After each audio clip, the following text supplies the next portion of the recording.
Januari ni wakati wa kutambulisha tabia mpya. Nilikuwa mzinzi, sasa naacha. Tunaanza lini?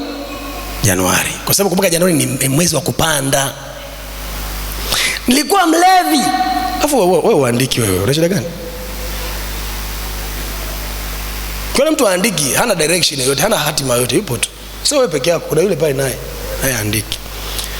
So, Januari ni mwezi wa kupanda. Kama ni mwezi wa kupanda, kuna vitu lazima uvifahamu. Kwenye issue ya tabia. Kama kuna tabia unataka kuzitambulisha mpya, zitambulishe Januari. Nitakuwa mtu wa kuomba, anza Januari. Nitakuwa mtu wa kufunga, anza Januari. Amen? Amen? Cha pili, weka vipaumbele Januari, vipaumbele vyako. Nataka nitimize hiki na hiki na hiki. Lakini vipaumbele vyako vigawe mara tatu. Yaani weka mipango ya miezi mitatu.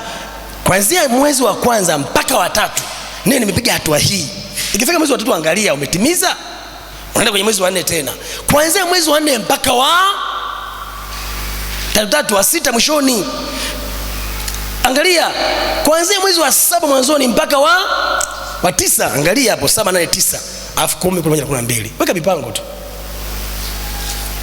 Januari ndio natambulisha tabia mpya. Nimekuwa mlevi, inatosha. Nimekuwa mzinzi, inatosha. Nimekuwa muongo, inatosha. Nimekuwa mwizi, inatosha. Nimekuwa simtolei Mungu, inatosha. Nimekuwa katili, inatosha. Januari. Lakini sadaka yako ni muhimu sana kwenye eneo la fedha pia Januari. Kumbuka, hamna mtu anayejipanga kwenda kuumwa, ila kuna watu wanachukua tahadhari ya magonjwa. Sio kama unaelewa vizuri hapa. Sikiliza vizuri. Hakuna mtu anayejipanga kwamba nitaumwa mwezi wa 7, acha niweke akiba. Hamna.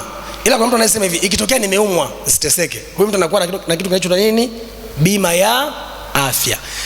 Weka bima yako madhabahuni leo. Chukua sadaka yako. Weka ndani ya mwezi wa kwanza. Weka bima yako madhabahuni. Baba, katika jina la Yesu, mimi na familia yangu hatutalazwa. Kuanzia leo mwaka wote hatalazwa. Sadaka yangu hii hapa, weka madhabahuni. Hiyo ni nini? Hiyo ni bima yako. Mpe Mungu fedha yako. Isemeshi kwamba wewe hii ni kwa ajili ya afya yangu mimi na watoto wangu. Hautasikia mwaka wako watoto wako wanaumwa ukishafanya hicho kitendo. Hautasikia. Kwa sababu mimi naweza nikawa mvivu nisikuombee, madhabahu ikasimama na wewe. Kumbuka madhabahu ni agano kati ya Mungu na watu wake. Si ndio? Mimi ni msimamizi wa madhabahu. So ukitoa sadaka yako hapa, mimi naweza nisiombe, ila madhabahu inajua. So kama mtu wa kawaida, angalia wanadamu walivyo ajabu. Kama mtu wa kawaida anaweza akachukua hela yake akaenda akikata bima kwamba ikitokea naumwa basi hii itanisaidia, sio shida. Waambie Wakristo leo au waambie Watanzania leo, chukueni fedha, zineneni kwamba nakataa kuumwa mwaka huu, nakataa kulazwa mimi na familia yangu. Hii ni bima yangu kwa Mungu, sadaka yangu hii. Utaambiwaje? Unadanganywa, unaibiwa. Lakini mwaka mzima hajalazwa, anaenda kudai fedha yake. Hadai na anarenew. Mimi nimekata bima wakati naenda SUA, tulazimishwa. Na hata sisi na bima natumia. Sijai kulazwa, hata sijai kuumwa hata mafua, nikatumia hiyo bima. Lakini nimelipa. Na mwaka umeisha sijawadai. Ila kuna mtu kumwambia hivi, hii ni sadaka yangu maalum kwa ajili ya bima yangu ya afya na watoto wangu kwa Mungu. Tusiumwe. Atakwambia mnatapeliwa. Lakini ukiumwa huyo atakushauri uende kwenye hospitali kubwa, ukaribu malaki. Chukua hela maalum. Ndani ya Januari hii, Baba, katika jina la Yesu, hii ni fedha yangu ambayo ni bima yangu. Madhabahu yako itanitetea, sitaumwa.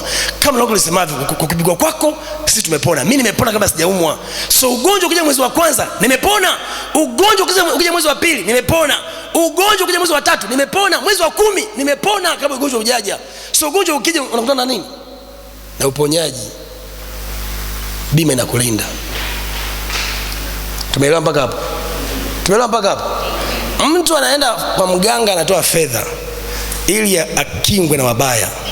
Lakini mtu ukimwambia atoe fedha apeleke madhabahuni akingwe na mabaya, anaona umemuibia. Ndio maana wajinga wengi wanaliwa na adui wakati wana akili za kuonekana. Yaani ukimwangalia unaona ana akili, lakini kwa shetani ameshachekechwa. Amen.